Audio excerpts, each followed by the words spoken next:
하나님께서 지금 이 시간에 우리를 세우신 이유를 찾기 위해서 지난 시간부터 긴 여정을 시작했습니다. 그것은 바로 교회의 정체성을 찾는 여정이었습니다. 우리는 우리가 속한 교회에 대해 분명하고 확실히 알아야 합니다.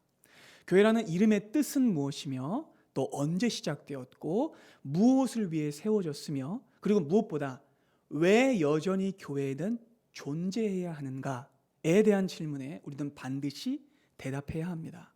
그래야만 우리 스스로를 교회라고 할 수 있으며 지금의 위기를 헤쳐나갈 수 있을 것입니다.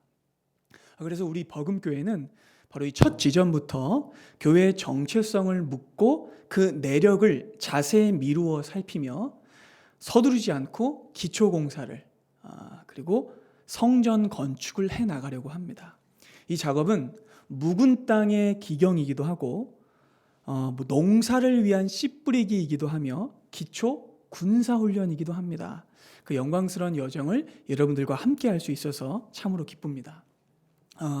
지난 시간의 말씀을 잠깐 요약해 보자면 교회는 건물이 아니었습니다. 교회는 놀랍게도 이 집단적인 정체성과 개인적인 정체성 모두를 가지고 있었어요. 교회는 믿는 자들의 무리이며 또한 개인이기도 했죠. 그래서 성도하고 성전이고 교회였습니다. 특별히 이 에베소서 1장은 교회가 영광의 정체성을 가지고 있다고 선포했습니다. 성부 하나님의 선택과 성자 하나님의 구속과 성령 하나님의 인치심을 통해 구원받은 교회는 삼위일체 하나님의 극진하신 사랑과 총력과 연합과 헌신이 쏟아부어진 가장 축복된 존재였어요. 그리고 이렇게 교회가 구원받은 목적은 다만 사적인 만족이나 집단주의에 머무는 것이 아니었습니다.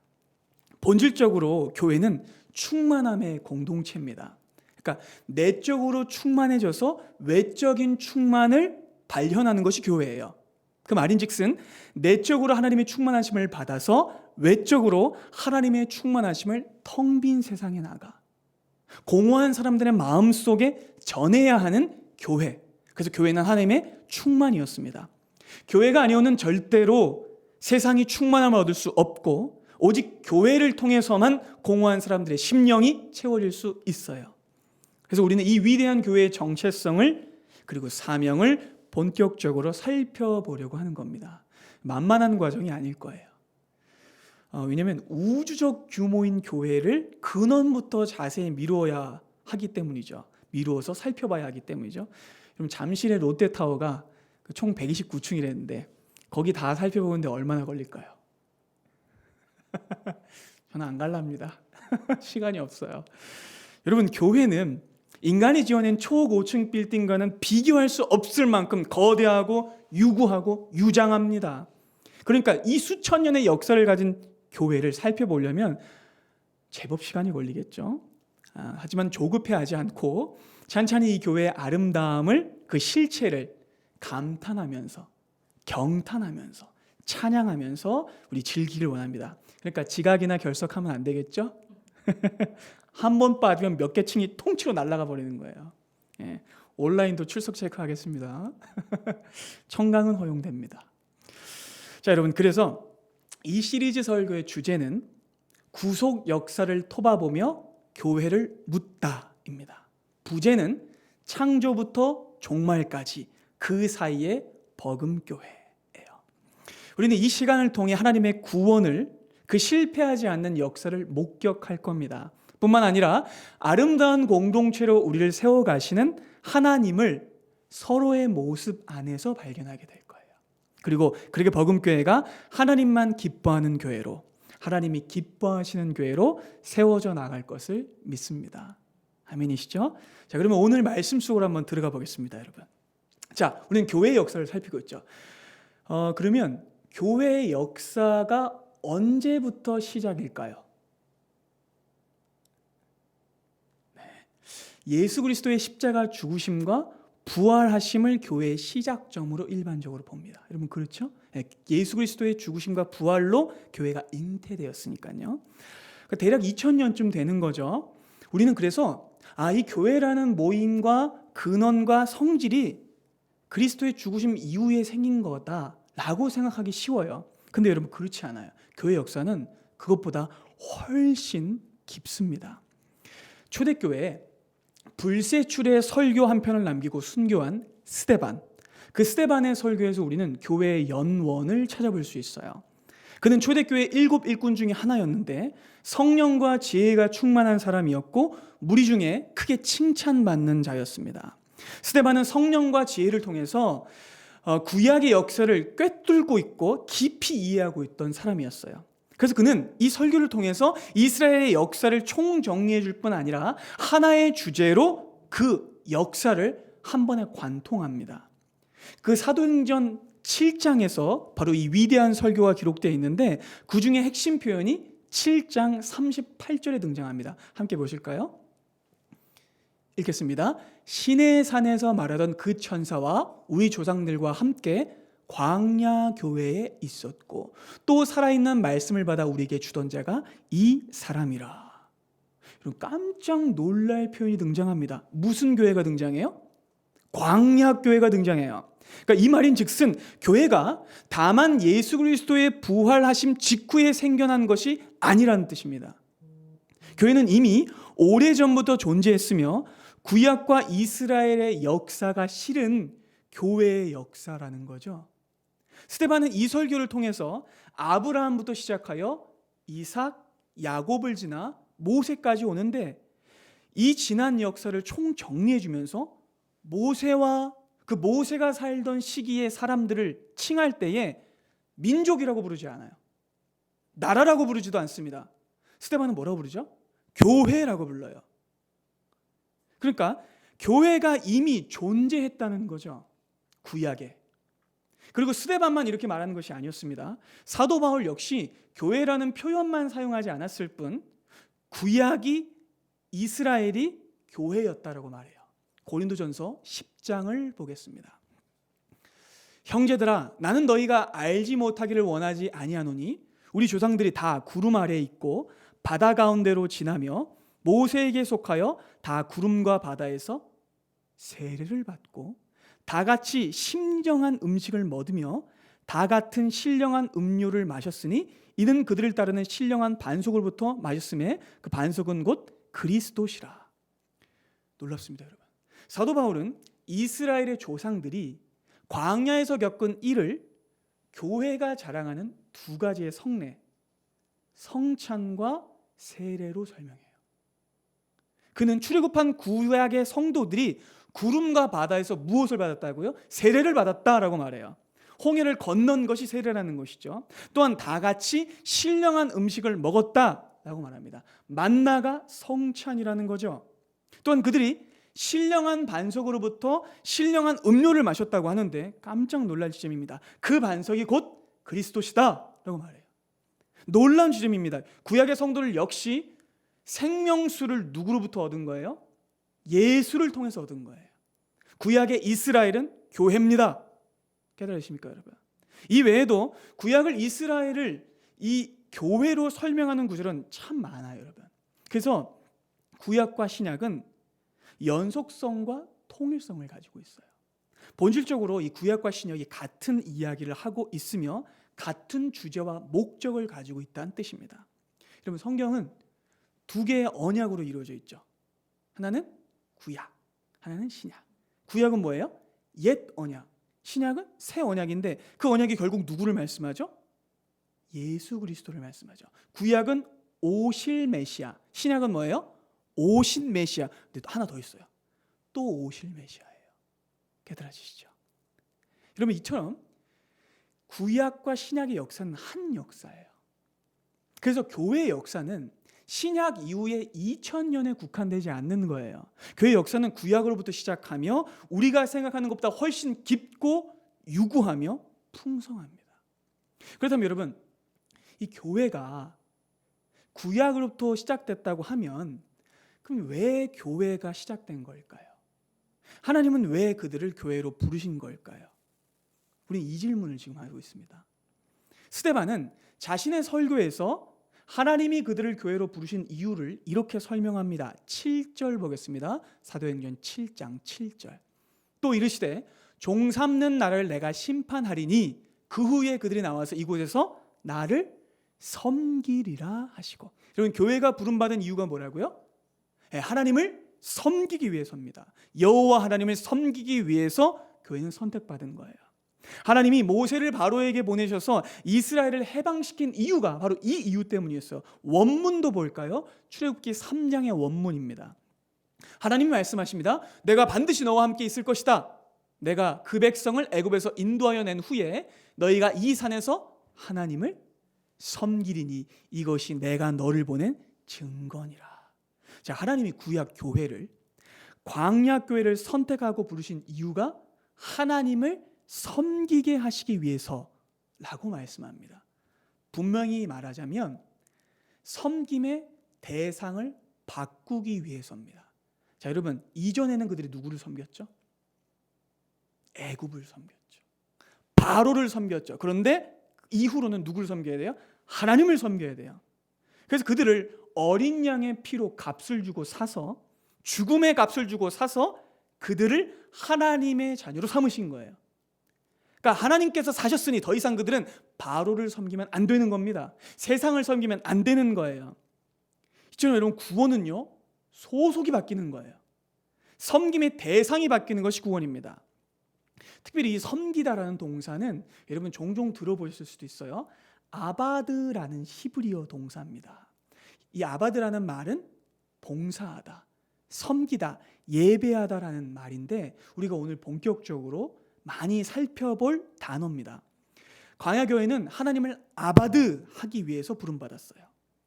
교회는 하나님을 섬기고 또 뿐만 아니라 세상을 섬깁니다. 그러니까 섬김이 교회예요. 깨달으시죠, 여러분? 신앙생활은 섬김입니다. 자, 여러분 보세요. 예배를 영어로 부를 때에 월십 서비스라고 말하죠. 왜 서비스일까요? 하나님이 우리를 섬기시기 때문에 서비스예요. 하나님이 우리를 하나님의 은혜로 섬기시는 거예요. 말씀의 봉사들을 통해서 섬기시고 교회 안에 직분자들인 장로와 권사와 집사들을 통해서 섬기시는 거예요. 예배를. 뿐만 아니라 그 섬김을 경험한 자들이 세상으로 나가 뭐예요? 세상을 섬기죠. 그러니까 신앙생활은 섬김인 겁니다. 하나님을 섬기는 것이고 이웃을 섬기는 것이 교회의 사명이라는 것이죠. 그리고 이 목적과 정체성과 사명을 깨닫게 하시기 위해서 하나님께서 광야교회에게 주신 말씀이 뭘까요? 창세기인 겁니다. 이 맥락에서 우리는 창세기를 읽어봐야 돼요. 그러니까 창세기는요, 출애굽한 이스라엘의 관점으로 읽어야 돼요. 깨달으세요, 여러분? 노예로 살던 400년 동안 바로에 복속되어 있던 사람들의 시점으로 봐야 창세기가 제대로 열리는 거예요. 자, 그러면 여러분, 창세기 1장 1절 다 같이 한번 외워볼까요? 시작. 태초에 하나님이 천지를 창조하시니라. 다 외우시죠? 그러니까 창세기 1장 1절은 거의 훈민정음 서문이에요. 그죠? 나란 말씀이 둥기기다라. 그렇죠? 그 다음은 몰라도 창세기 1장 1절은 다 외우고 있어요. 자, 여러분, 그러면 이 말씀에 아멘이 되십니까? 아멘이 되세요? 자, 여러분, 그렇다면 이 말씀에 큰 은혜가 막 일어나고 전율이 막 일어나고 그러세요? 그건 잘 모르겠어요.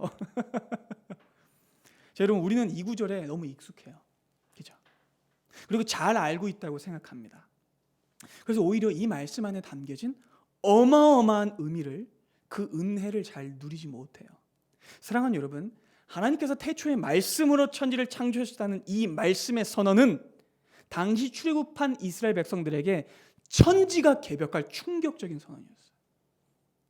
왜냐하면 이 한 문장이 지금까지 그들이 알고 있던 모든 지식과 정보를 송두리째 뒤집어 버리기 때문이에요. 자, 첫 문장부터 성경은 태초에 하나님이 천지를 창조하셨습니다 라고 말합니다. 이것이 왜 충격이냐면 그 당시의 사람들은 천지를 창조한 신이 태양신 라라고 믿었기 때문이에요. 애굽의 신인 태양신 라. 근데 태양신이 아니고 하나님이 세상을 만드셨다는 거예요. 심지어는 태양조차 하나님이 만드셨다는 거예요. 여러분, 이 충격이 감각되세요? 그들이 이제껏 알고 있던 신화는요, 태양신 라가 침을 튀겨서 세상을 창조했다는 신화였어요. 코로나 시대에 끔찍한 얘기입니다. 침을 튀겨서 이런. 여러분 고대 세계에서 창조에 대한 설명은 거의 이런 식이었어요. 하늘과 땅은 직접적인 창조물이 아니었고 신의 죽은 몸이거나 신의 잘려나간 꼬랑지이거나 허물 같은 걸로 인식됐어요. 그것도 아니면 비물질이었던 최초의 신이 자성생식을 해서 낳은 자손들이 하늘이 되거나 땅이 되거나 이런 식이었어요. 인간의 창조도 별반 다를 게 없었습니다. 인간은요 우연의 산물이었어요. 신의 놀이개로 쓰기 위해서 만들어졌거나 신의 노예로 부려지기 위해서 만들어진 존재였습니다. 그러니 사람들은 그때 당시 사람들은 별다른 인생의 의미를 찾을 수가 없었어요. 타고난 계급에만 순응하며 하루하루 밥벌이와 단순한 욕망만을 추구하는 삶을 살 수밖에 없었어요. 고대 사회에서요. 그렇게 여러분 고대인들에게 세계와 역사와 생명은 어쩌다가 의미 없이 저절로 사고로 생겨난 것들이었어요. 그러니 세상에도 의미가 없고 인생에도 목적이 없는 거예요. 역사에도 목적이 없습니다. 여러분 어떠세요? 고대인들이 되게 저급하고 미련해 보이시나요? 그럼 근데요 오늘날도 별반 다를 게 없어요. 오늘날 역시 창조주 하나님을 알지 못하고 믿지 않는다면 고대인들과 다를 게 없어요. 고대 사회의 세계에 대한 인식과 인간에 대한 인식은요 오늘날의 과학주의자들과 불신자들이 주장하는 진화론과 똑같아요. 왜요? 사고잖아요. 우연이잖아요. 의미가 없는 것들이잖아요. 거기에는 어떤 신적 의도나 작정이나 계획이나 섭리가 없잖아요.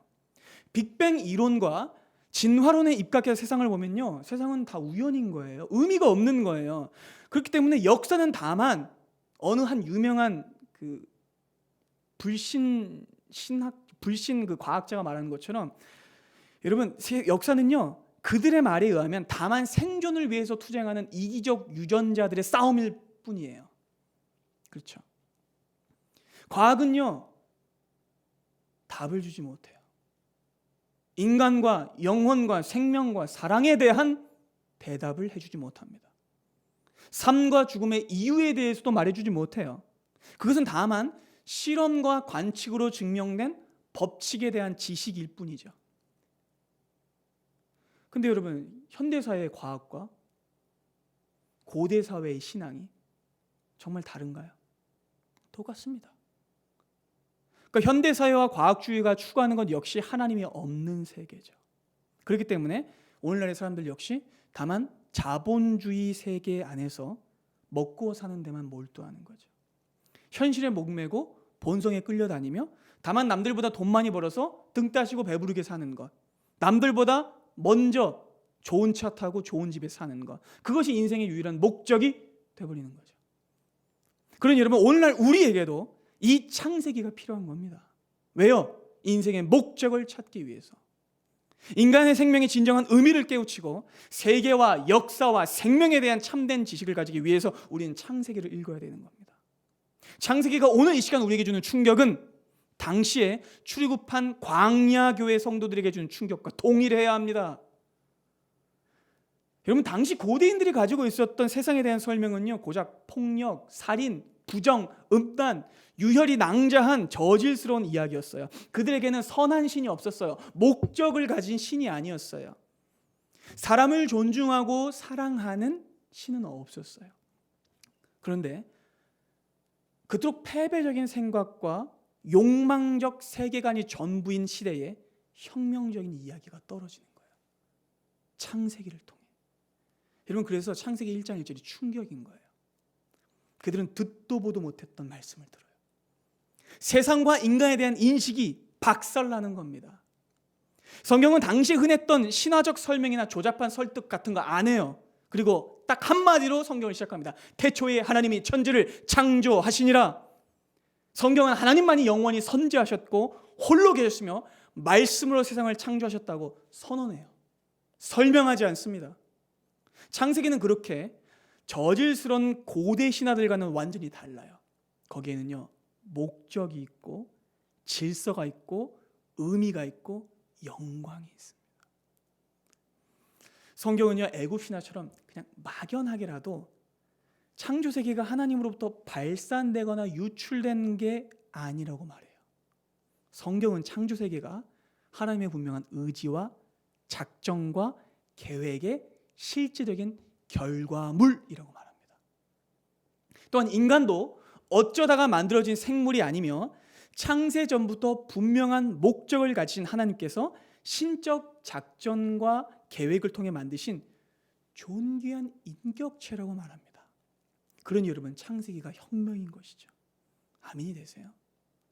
그러니까 여러분, 이 말씀의 의미는 오늘날 우리에게도 동일합니다. 우리는 하나님께서 만드신 존귀한 존재들이에요. 자본주의 사회의 부품이 아닙니다.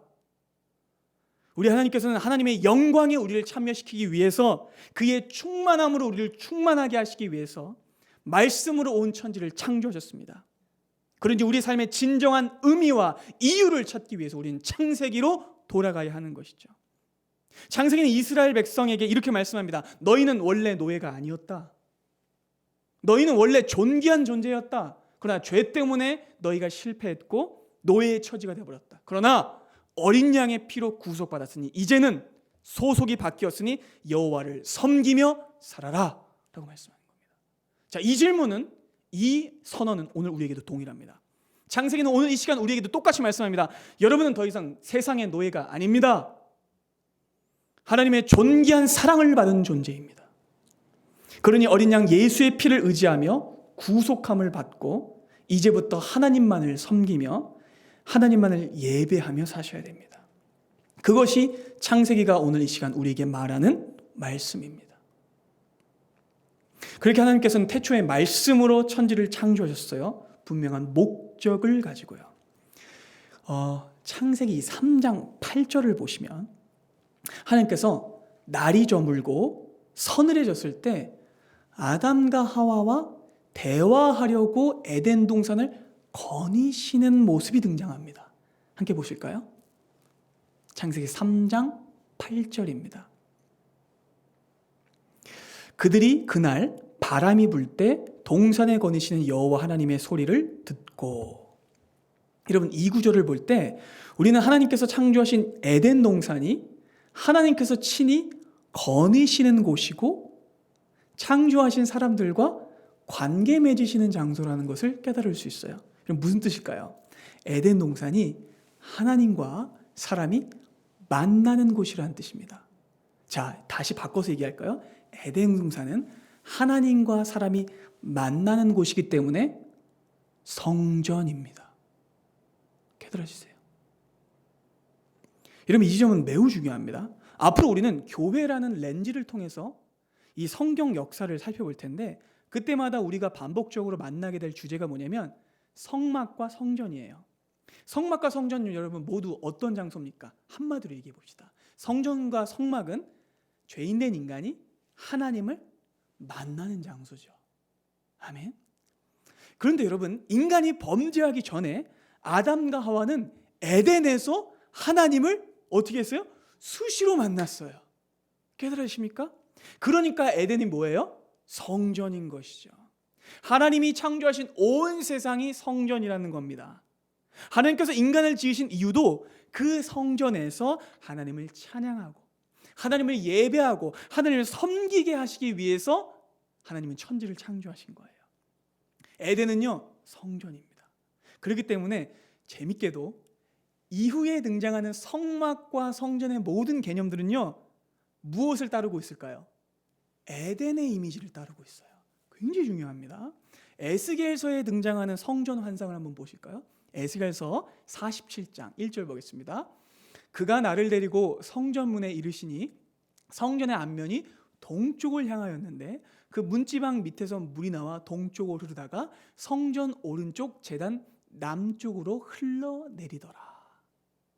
자, 물이 어디서부터 흘러나오죠? 성전에서 흘러나오죠. 자, 에스겔 이 47장은 그 하나님의 성전의 영광이 회복되는 환상이에요. 근데 이 환상에서 분명히 물이 흘러나오는데 어디로부터 흘러나왔다고요? 성전으로부터 흘러나와요. 자, 그러면 창세기 2장을 보겠습니다. 창세기 2장 보세요. 10절부터 보겠습니다. 강이 에덴에서부터 강이 어디서 흘러나온다고요? 에덴에서 흘러나와 동산을 적시고 거기서부터 갈라서 내 근원이 됩니다. 여러분, 에덴이 성전의 원형이에요. 깨달으십니까? 뿐만 아니라 성막과 성전 안이 어떻게 꾸며져 있었는지 여러분 한번 생각해 보세요. 성막과 성전 안에는 성스러운 기구들이 있었는데 그 기구들은요 모두 무엇으로 만들어졌냐면 금과 보석들이었어요. 자, 다시 한번 아까 봤던 우리 창세기 2장 한번 볼까요? 창세기 2장 11절부터 12절 보겠습니다. 첫째의 이름은 비손이라 금이 있는 하윌라 온 땅을 둘렀으며 그 땅의 금은 순금이요 그곳에는 베델리엄과 호마노도 있으며. 여러분, 에덴에서 강이 흘러나오는데 그 강이 흐르는 땅에 뭐가 가득했다고요? 금이 가득했어요. 에덴의 땅은 금이 가득한 땅이었어요. 그러니까 최초의 성전인 에덴에 금이 가득했습니다. 그렇기 때문에 성막과 성전 안을 뭐로 꾸미는 거예요? 금과 보석들로 꾸미는 겁니다. 그러니까 성막과 성전은 최초의 성전이었던 에덴을 본따서 만든 거예요. 뿐만 아니라 에덴 동산에 여러분 또 뭐가 많았냐면 나무들이 많았거든요. 그래서 솔로몬의 성전 내벽이 종려나무와 활짝 핀 꽃들로 장식되어 있었습니다. 열왕기상 6장입니다. 함께 볼까요? 내외소 사방벽에는 모두 그룹들과 종려와 핀꽃 형상을 아로새겼고 내외 성전 마루에는 또 뭘로 입혔어요? 금으로 입혔죠. 내소에 들어가는 곳에는 무엇으로요? 감람나무로 문을 만들었는데 그 문 임방과 설주는 벽의 5분의 1이요 감람나무로 만든 그 문짝에 그룹과 종려나무와 핀꽃을 아로새기고 금으로 입히되 곧 그룹들과 종려에 금으로 입혔더라. 자, 성전 안에 나무들을 아로새긴 이유도 에덴에 나무들이 많았기 때문입니다. 좀 놀랍지 않으세요? 그러니까 이 모든 사실들을 종합해 볼 때 어떤 결론이 나옵니까? 에덴은 창조 세계는 하나님의 성전이었다는 뜻입니다. 하나님의 창조는 무슨 뜻일까요? 성전 건축입니다. 그러니까 뿐만 아니라 정말 감격스럽게도 여러분 에덴 동산은요 장차 우리 주 예수께서 재림하실 때 그때 새하늘과 새 땅이 임하죠. 그때 새하늘과 새 땅이 임하는데 그때도 에덴의 모티브가 있어요. 에덴인 그 최후의 성전의 원형입니다. 계시록 22장 보겠습니다. 계시록 22장 1절부터 2절까지 봅니다. 또 그가 수정같이 맑은 생명수의 강을 내게 보이시니 하나님과 및 어린 양의 어디로부터 흘러나와요? 보호자로부터 흘러나와 길 가운데로 흐르더라. 광자 위에 이제 뭐가 있어요? 생명나무가 있어서 12가지 열매를 맺되 달마다 그 열매를 맺고 그 나무 잎사귀들은 만국을 치료하기 위하여 있더라. 깜짝 놀라는 시점이죠. 여러분 창세기 3장 이후로 유실되었던 생명나무가 언제 등장해요? 그리스도의 재림과 함께 새하늘과 새 땅, 완성된 에덴, 회복된 에덴에 등장합니다. 그러니까 여러분 성경은요 이렇게 보시면 돼요. 에덴으로 시작해서 완성된 에덴, 회복된 에덴으로 끝납니다. 깨달으세요 여러분? 이렇게 성경은 하나님의 성전인 천지 창조를 하는 것으로 시작해요. 하나님의 성전인 에덴을 창설하는 것으로 시작합니다. 그리고 하나님의 성전인 새 예루살렘의 완공으로 끝나는 것이죠. 자, 계시록 21장 1절과 2절입니다. 또 내가 새 하늘과 새 땅을 보니 처음 하늘과 처음 땅이 없어졌고 바다도 다시 있지 않더라. 또 내가 보매 거룩한 성 새 예루살렘이 하나님께로부터 하늘에서 내려오니 그 준비한 것이 신부가 남편을 위하여 단장한 것 같더라. 그러니까 새 하늘과 새 땅이 드디어 이루어지는 것이죠. 여러분 이렇게 에덴은 모든 것의 원형입니다. 이렇게 에덴 동산과 창조 세계는 하나님께서 영광 받으시고 예배 받으시는 그리고 하나님과 사람이 만나는 성전이었습니다. 그렇기 때문에 여러분 우리는 오늘 이 결론에 도달하는 것이죠. 사람의 창조는 무엇을 위함일까요? 바로 이 성전에서 예배하기 위함입니다. 여러분 예배가 뭐죠? 예배란 다만 정해진 시간과 장소에서 정해진 방식과 순서를 따라 진행되는 종교적 예식이 아니에요. 그렇게 이해하시면 안 됩니다. 이 지금 드리고 있는 예배는 공예배이지 예배는 훨씬 더 크고 포괄적인 개념이에요. 예배는요 하나님을 섬기는 것, 하나님의 임재를 경험하는 것, 하나님과 함께하는 것, 하나님의 통치를 누리는 거예요. 그렇기 때문에 예배를 위해 사람은 창조된 거예요. 아바드란 말은 섬기고 하나님을 온전히 예배하고 하나님을 찬양하고 하나님을 기뻐하는 모든 행위가 아바드인 거예요. 그를 위해서 이스라엘이 구출받은 것이고 광야 교회로 세워진 것이죠. 그러니까 여러분, 구약 교회는 처음 아담이 지음받은 그 목적을 회복하기 위해서 부름받은 거라는 뜻입니다. 하나님께서 아담을 지으시고 그에게 구체적으로 무엇을 요구하는지를 한번 볼까요? 창세기 2장 15절, 오늘의 본문 말씀입니다. 함께 읽습니다. 여호와 하나님이 그 사람을 이끌어 에덴 동산에 두어 그것을 경작하여 지키게 하시고. 아멘. 자, 여러분, 하나님이 사람을 어디로 끌어두세요? 에덴 동산에 딱 두세요. 자, 에덴 동산은 어떤 곳이죠? 성전. 자, 성전에 에덴 동산에 두시고 그 성전을 어떻게 하라고 하시죠? 경작하며 지키게 하십니다. 여러분, 여기서 경작하다는 말이 아까 살펴본 아바드예요. 예배하다, 섬기다라는 뜻이에요. 그러니까 경작하고 땅을 일구는 것 역시 하나님을 섬기고 예배하는 행위라는 거예요. 예배하다, 섬기가 다른 이 아바드는 하나님께서 아담과 온 생명들을, 우리를 하나님을 예배하기 위해 지으셨다는 것을 분명하게 말씀합니다. 또 여러분, 경작하다는 아바드, 지키다라는 말은 샤마르라는 말이거든요. 이 샤마르라는 말은 준수하다, 지키다, 보존하다라는 뜻인데 다른 동사와 결합이 되면 이런 뜻이 돼요. 아주 면밀하고 아주 충성되고 부지런히 맡긴 것을 잘 돌보다라는 뜻이에요. 충성되게 맡긴 것을 잘 돌보다. 그러니까 이 표현은 태초의 아담이 하나님께로부터 이것들을 책임지고 온전히 다스리도록 부름받은 청지기였다는 것을 말씀해 줍니다.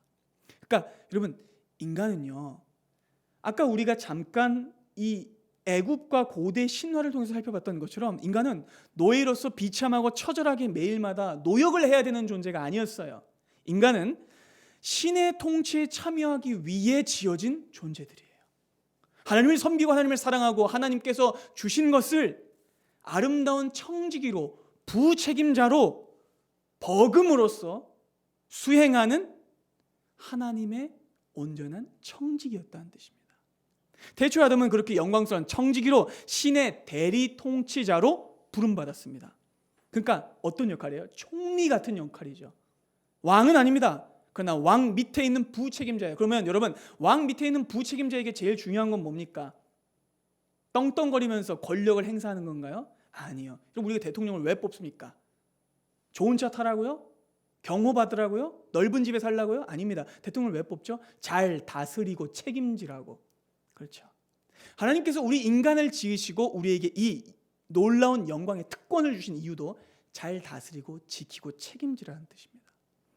우리는 하나님께 이 영광스러운 역할을 받게 된 부책임자, 예배자, 파수꾼, 버금, 청지기입니다. 근데 여러분, 정말 놀랍게도 이 아바드라는 단어와 샤마르라는 단어가 함께 쓰이는 경우가 거의 없거든요.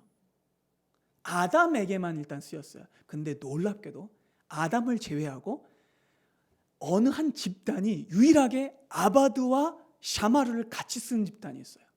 하나님이 그 집단을 설명할 때 너희는 아바드하고 샤마르 해라 라는 명령을 주신데 그 집단이 어떤 집단일까요?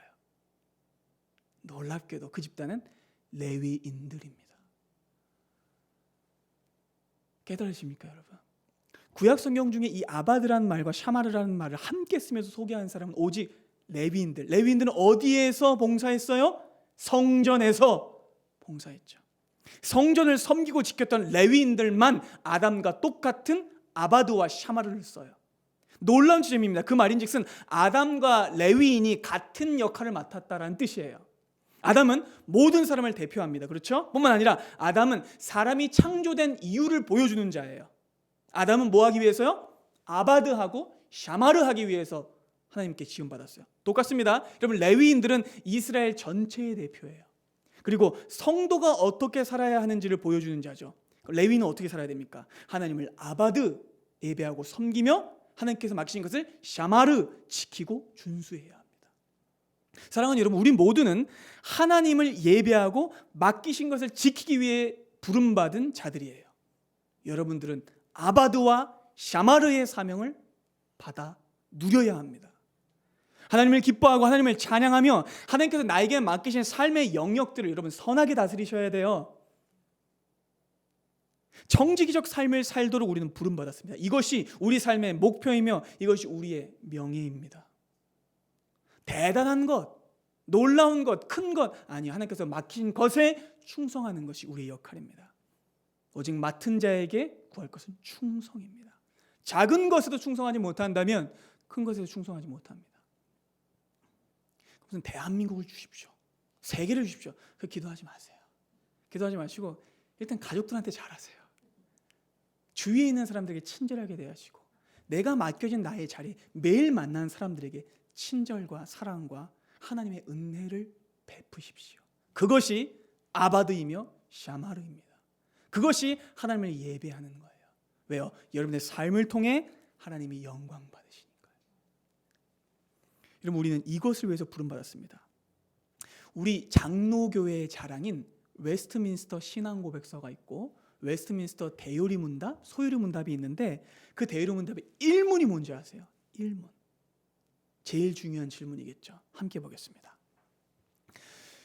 웨스트민스터 대요리 문답 1문은 이렇게 묻습니다. 사람의 첫째 되고 가장 높은 목적은 무엇입니까?